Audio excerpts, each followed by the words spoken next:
Magandang araw sa inyo mga kabukid. Ito na ang aking alaga na 45 days.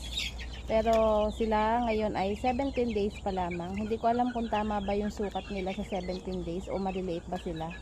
Kasi first time ko mag-alaga ng ng ganyan.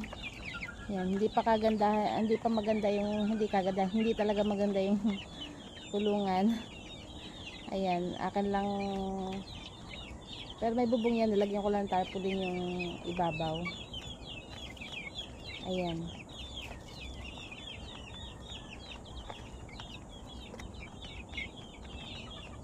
Sana tama yung laki nila. 30 pieces kasi yan, kaso namatayin ako ng 4 nung maliit pa. Maliit pa yun namatay. Tapos meron ako dyan isang napilayan. Ayun oh. Ayan, kaya siya inabansot.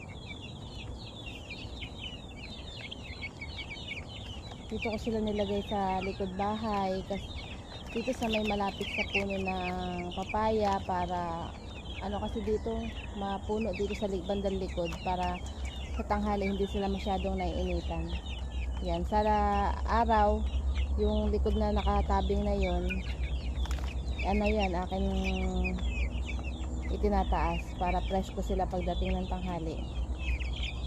Asawa ng Diyos, habang lumalaki naman hindi naman sila namamatayan.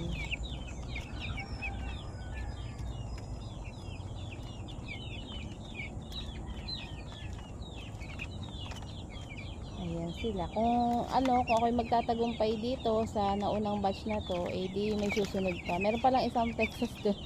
Ay, dalawa pa lang Texas na napasama. Ayan.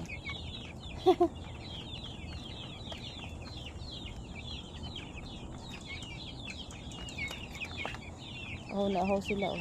Itataas ko lang yung nasa likod kasi medyo mainit na agad ang mataas daw ang 44 degrees daw ngayon eh. Sobrang init.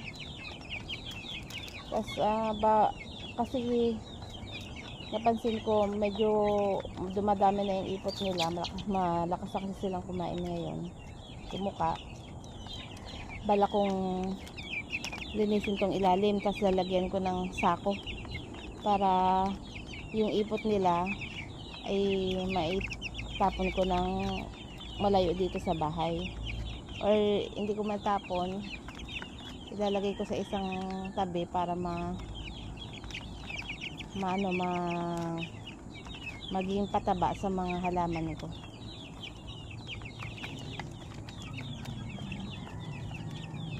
Ayan lang mga kabukid.